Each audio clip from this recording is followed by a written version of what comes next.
پاکستان اور New Zealand tri series کے final میں مد مقابل نیشنل اسٹیڈیم کراچی میں گرین شرٹس کی ٹاس جیت کر پہلے بیٹنگ 3 وکٹ کے نقصان پر 100 سے زائد رنز بنا لیے.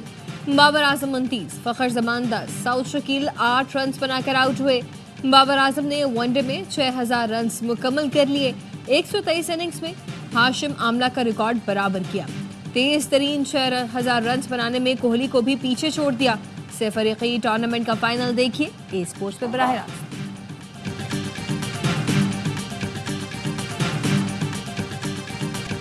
Army chief general Syed Asim Munir اور اعلیٰ حکومتی عہدیداران کا SIFC گرین کارپوریٹ انیشیٹو کا دورہ.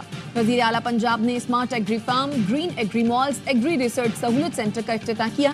کسانوں کو مہنگی مشینری خریدنے کے بجائے کم کرائے پر دستیاب ہوگی.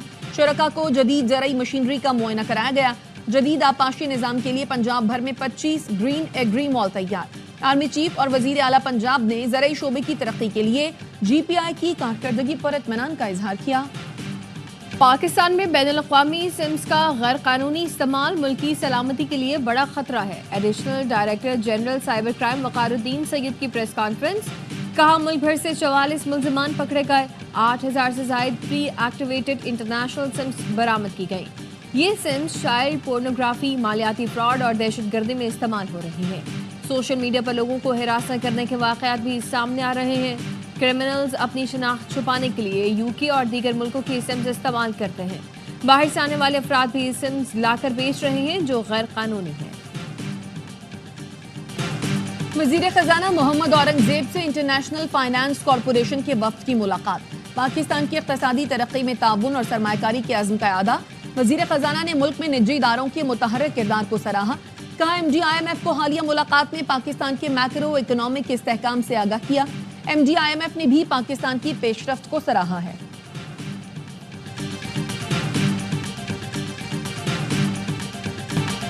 پاکستان نے امریکہ بھارت مشترکہ اعلامیہ یک طرفہ قرار دے دیا. ترجمان دفتر خارجہ نے کہا اعلامیہ میں بھارت کی جانب سے سلامتی کونسل کی قراردادوں کی خلاف ورزی کو مد نظر نہیں رکھا گیا جو خطے میں عدم استحکام کی وجہ ہے. پاکستان کا بھارت کو جدید ٹیکنالوجی سے لیس ہتھیار دینے کے امریکی اعلان پر تشویش کا اظہار.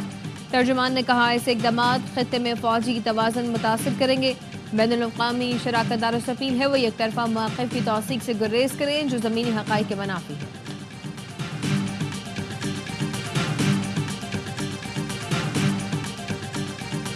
کرنائی میں کانکنوں کی گاڑی کے قریب دھماکہ، 11 مزدور جاں بحق، 6 زخمی. وزیراعظم شہباز شریف کا اظہار افسوس. کہا شہریوں کی جان و مال کو نقصان پہنچانے والے درندوں کو سخت قیمت ادا کرنا پڑے گی. وزیر اعلیٰ بلوچستان سرفراز بگٹی کا کہنا ہے ہم دشمنوں کے عزائم کسی صورت کامیاب نہیں ہونے دیں گے. واقعے میں ملوث دہشت گردوں کو جلد انجام تک پہنچایا جائے گا.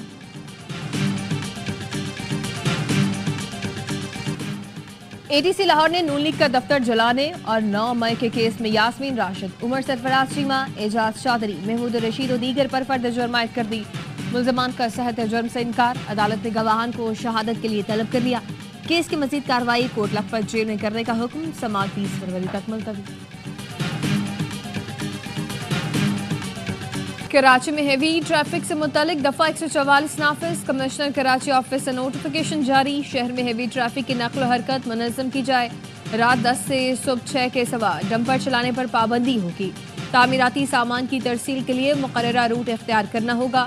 اطلاق 2 ماہ کے لیے ہوگا. پانی، دوائیں، لیکوڈ گیس کی گاڑیاں پابندی سے مستثنیٰ ہوں گی.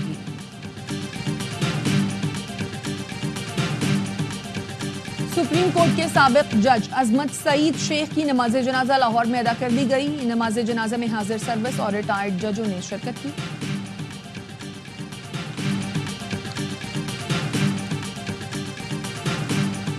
ملک بھر میں آتش بازی کے سامان میں آگ لگ گئی. دھماکے سے 15 سال کا لڑکا جاں بحق، 5 بچے زخمی. پولیس کا کہنا ہے افسوسناک واقعہ بچوں کے پٹاخے چلانے کے دوران پیش آیا. کراچی کے پہلے جدید طرز پر بنائے گئے تھانے کا افتتاح. وزیر اعلیٰ سندھ مراد علی شاہ نے شارع فیصل تھانے کا افتتاح کیا. مختلف حصوں کا دورہ، کینٹین کا جائزہ لیا. ماڈل تھانہ شارع فیصل ہر قسم کی سہولتوں سے آراستہ ہے. شکایت اور مقدمے کا اندراج جدید طریقوں سے کیا جائے گا. اور چیمپئنز ٹرافی کی افتتاحی تقریب کا سرپرائز، F-17 تھنڈر اور F-16 شائقین کا لہو گرمائیں گے۔ طیارت کے نیشنل اسٹیڈیم کراچی میں ریہرسل، ایونٹ کی افتتاحی تقریب 19 فروری کو ہوگی۔ ICC نے چیمپئنز ٹرافی کے نامی رقم کا اعلان کر دیا، فاتح ٹیم کو $22,40,000، رنر اپ کو $11,20,000 ملیں گے۔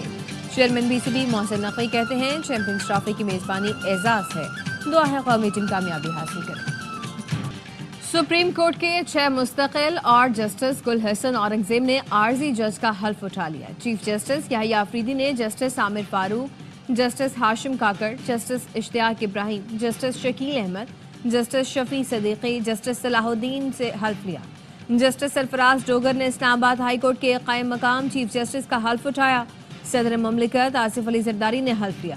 قائم مقام chief justice Sindh high court Junaid Ghaffar کی حلف برداری۔ قائم مقام chief justice Peshawar high court Syed Muhammad Atiq Shah نے عہدے کا حلف اٹھا لیا۔ گورنر خیبر پختونخوا نے حلف لیا۔ جسٹس اعجاز سواتی نے بلوچستان ہائی کورٹ کے قائم مقام چیف جسٹس کے عہدے کا حلف اٹھا لیا۔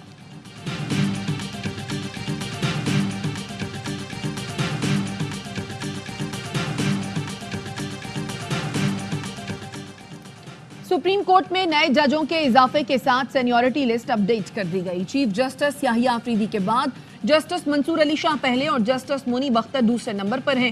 سینیورٹی لسٹ میں جسٹس امین الدین خان کا تیسرا، جسٹس جمال مندوخیل کا چوتھا نمبر ہے، جسٹس محمد علی مظہر 5ویں، جسٹس عائشہ مالک 6 نمبر پر موجود ہیں، جسٹس اطہر من اللہ 7ویں، جسٹس حسن اظہر رضوی 8ویں نمبر پر ہیں۔ کہا جاتا ہے آپ لوگ کام نہیں کرتے، صحافی کا سوال۔ جسٹس منصور علی شاہ نے کہا مقدمات نپٹانے کی شرح دیکھ لیں، کس کے کتنے فیصلے قانون کی کتابوں میں شائع ہوئے سب کے سامنے ہیں، تمام ریکارڈ سپریم کورٹ کی ویب سائٹ پر ہے۔ سوال ہوا سنا ہے آپ کے خلاف ریفرنس آ رہا ہے۔ جسٹس منصور علی شاہ نے کہا کچھ غلط کیا ہی نہیں تو ریفرنس کا ڈر کیوں ہو، جب ریفرنس آئے گا تب دیکھا جائے گا، کسی سے ذاتی اناد یا اختلاف نہیں۔ کمرے میں موجود ہاتھی کسی کو نظر نہ آئے تو کیا کہہ سکتے ہیں، تمام ججز کے ساتھ ملاقات ہوتی ہے، اکٹھے چائے بھی پیتے ہیں۔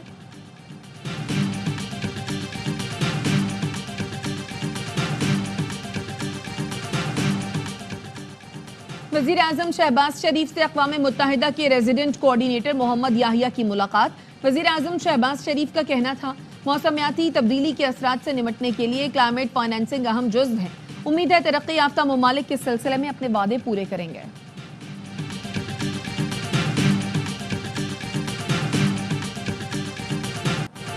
IMF کی ایک اور شرط پر عمل درآمد، FBR سے اہم اختیارات واپس، ٹیکس پالیسی سازی اور ٹیکس وصولی کو الگ الگ کر دیا گیا۔ وزارت خزانہ میں ٹیکس پالیسی آفس قائم، ٹیکس پالیسی آفس وزیر خزانہ اور ریونیو کارپوریٹ کرے گا۔ ٹیکس پالیسی آفس حکومتی اصلاحاتی ایجنڈا بنانے پر کام کرے گا۔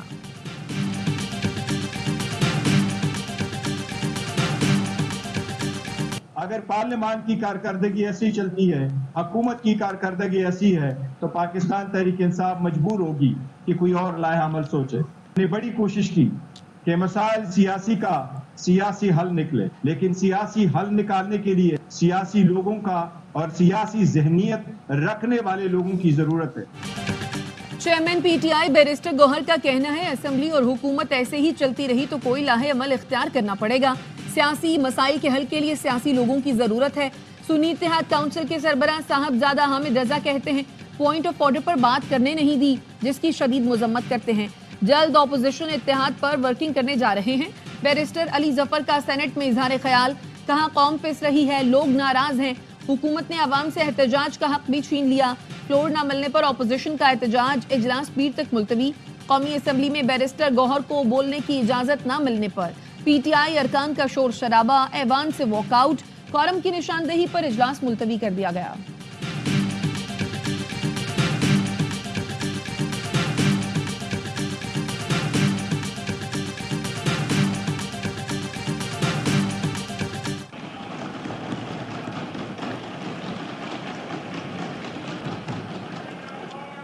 آپ لوگ چک چک آگے مروانا دیجیے گا ان کو۔ میرا سوال اپنے ہی دوستوں سے ہے، مجھے کیوں نکالا؟ PTI سے نکالے گئے شیر افضل مروت کی قومی اسمبلی آمد، حکومت ارکان نے ڈیسک بجا کر استقبال کیا۔